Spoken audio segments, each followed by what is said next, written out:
Hey there, welcome to our first podcast episode. I'm Barrie Rojahn. I'm here with Jennifer Foster. We are with Foster Rojahn Premier Properties. I realize we might be 6-7 years late to the game, but we are here with our podcast. We're super excited for you to get to learn us better, to learn our expertise in the industry, and hopefully to entertain you a little bit. So with this first episode, I'm going to interview Jennifer Foster. Hey. Hello. So here we go. Jen, tell me a little bit about yourself, your family, where you're from, and how you got to Charlotte. Okay. Well, I originally grew up in Northern Virginia. That's where I spent most of my childhood. It's also where I met my husband of 30 years. Oh my gosh, I'm dating myself. So old. Anyway, I like to joke and say that I married him when I was 12. So, I was going to say you must have been like little. Yeah, I'm going to stick with that. Okay, so that's good. So, after we got married, we decided that we were going to move to Miami, Florida. We spent some fun years there. I mean, when you're in your early 20s and you're in Florida and Miami, it's a good time. Yes. But then we learned, it's time to start a family. So we decided that we needed to move a little bit closer to home because I had 2 babies under 2 at that time. Mm-hmm. And we moved to Charlotte. And he got a great job here. And shortly after we moved to Charlotte, that's when I started my real estate career. So, we spent 16 years in the Charlotte area. Raised the kids in a beautiful neighborhood, got to know a lot of people, worked in, different aspects of real estate and then decided, okay, the kids, they're out of the house. We need to slow down a little bit. Mm-hmm. And we moved to the lake, which is currently where we love to live. So we've been here for several years. The lake being Lake Norman. Yeah, it's Lake Norman. Beautiful day. Love the water out there. It's so gorgeous. Yeah. And we just love living here. I mean, we absolutely love it. The kids are grown, they're out of the house, so we get to take advantage of everything the lake has to offer and the area. And I have 3 kids and I love them. I feel so lucky that they are all in the area. Mm-hmm. Like Thanksgiving was fun. Now we're looking forward to different things with them as adults. And it's great. So just a little bit about me. Awesome. Yeah. Awesome. When and where did your career in real estate start? Mm-hmm. And what's the biggest misconception people have about your job? Oh gosh, where do I start? So, real estate, there's so many different parts of real estate. Like it's such a big umbrella. I mean, you've got residential real estate, which is what we primarily do, retail, commercial, leasing, all of that. So years and years ago when I first moved to Charlotte, I started actually in residential leasing, like property management. And that's kind of where I got started. I learned a lot of lessons, wore a lot of hats. And that's where I started and kind of Was that with single family? No, with apartments. Okay. Multifamily housing. Multifamily housing. Yeah. High-end worked for real estate investment trust companies where they bought high-end, high-end apartment complexes, built them. I leased them up, a team, and then sold to an owner, and then we moved on to the next one, and then that's what we did. It's tiring, and I wanted a house. Yeah. So kind of after several years of that, and that's kind of where we met. Yeah. But got into HOA management. Dun dun dun. And worked for a great company for 16 years, being as a portfolio manager. Mm-hmm. Again, real estate. It's just a different form of it. Mm-hmm.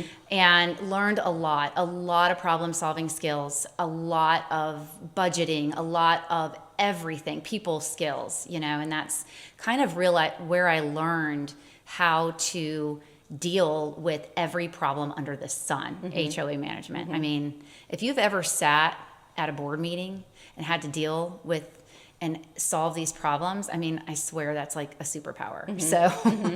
And then just after that, I just wanted to, change of, even move forward a little bit. And I loved learning different aspects of real estate. And then soon after that, just went into residential sales. It was an easy segue from already having such a long career in real estate, I bet, to just go ahead. You're still selling the same product that you had already been managing and had experience with. Yeah. So and I bet that do was an think easy that segue. Yeah, and learning all of those skills that I did, all those different hats, I wouldn't trade it for the world. I mean, you don't make a lot of friends in HOA management. You just don't. You don't.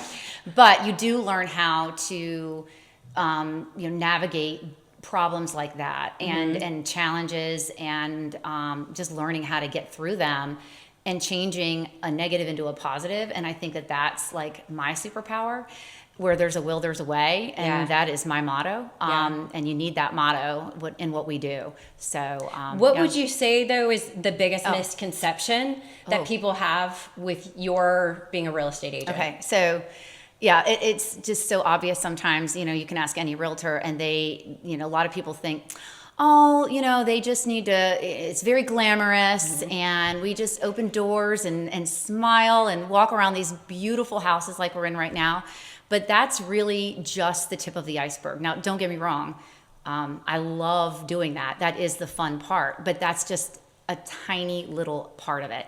We spend more time, navigating problems, contracts, budgeting, forecasting.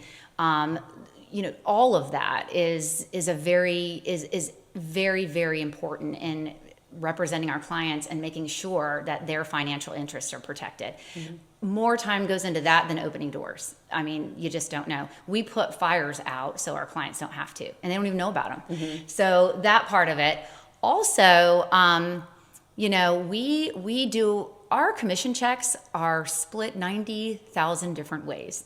So that is a misconception. We pay for, all of our marketing,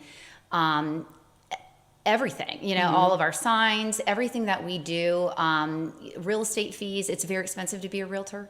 That's a big misconception. So a lot of those aspects sometimes it's are why forgotten. a lot of agents get out. They don't have the funds to be able to support it. They're not prepared to run a business. Yeah. And that's what it is. And it's a business. Yeah, I would definitely agree that, clients, aren't aware of all those business expenses associated with you being a sole proprietor. Right. Funny story. And this just recently happened. Tuesday afternoon, it's like 11 o'clock, right? And I'm in the nail salon getting my nails done on a Tuesday afternoon. And you make chit chat with, the person next to you. And so the lady says, oh, hi, honey, what do you do? And I was like, I'm a realtor. She's like, oh, must be so nice to be able to have control of your schedule and, just come out and do whatever you want to do any day. It must be so nice. And I just kind of looked at her and I was like, yeah. Do you battle with like wanting to correct her and being like, you don't know what you're talking about? No. Or, just kind of let it ride. And ride. I think more agents probably do that, which, doesn't help our cause. Yeah.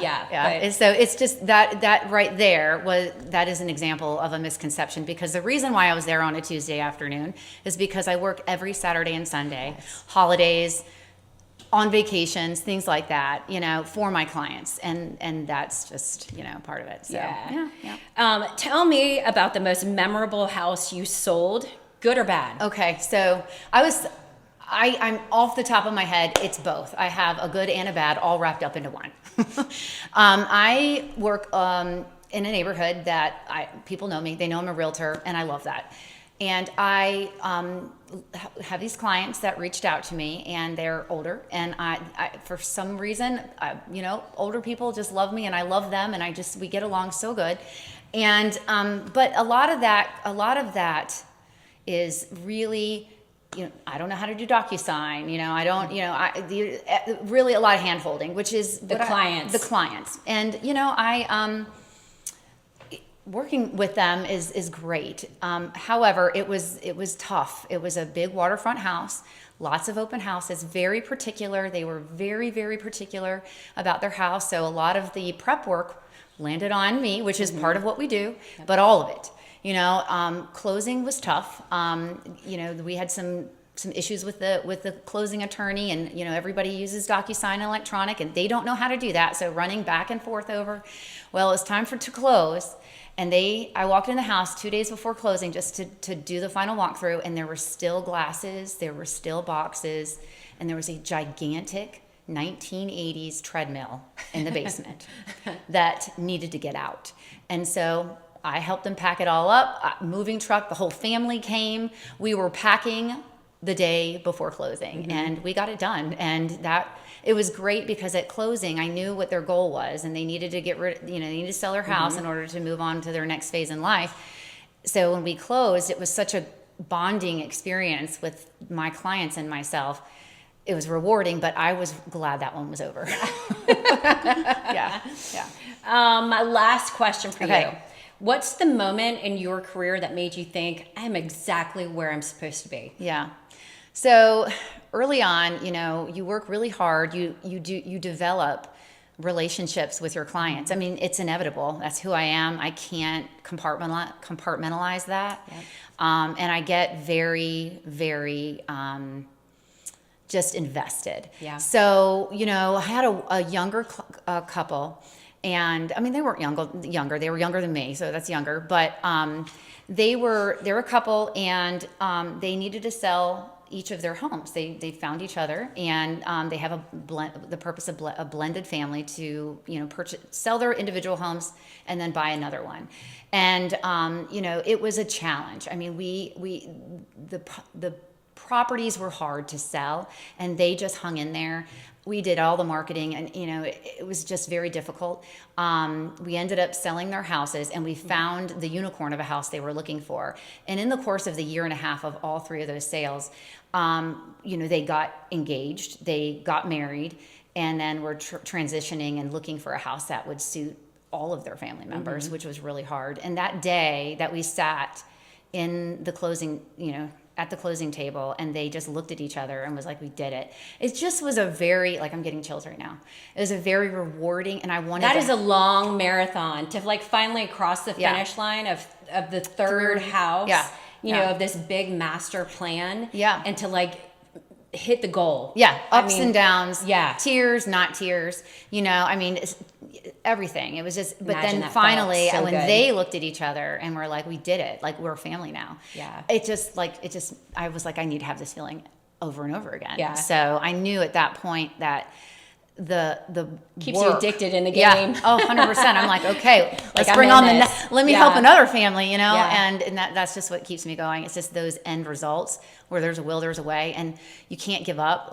Problem comes, bring it, we're going to move on to the next one. And that's kind of what we do. So yeah. So that is that's why I keep doing it. So That's awesome. For the clients. Yeah. Well, this was great to get to know you, Jennifer Foster. Okay. You're a phenomenal business partner of the Foster Rojahn Premier Properties team. Yeah. And I'm so happy to have you by my side. Yeah, me too. Well, thank you for asking me all these questions. It's your turn next. Oh, so I can't wait. Everybody, episode 2, we're going to learn more about Barrie here. Woo-hoo. Yep, there's a lot of layers to that onion right there. Sounds good. Yep. We'll see you soon. Bye.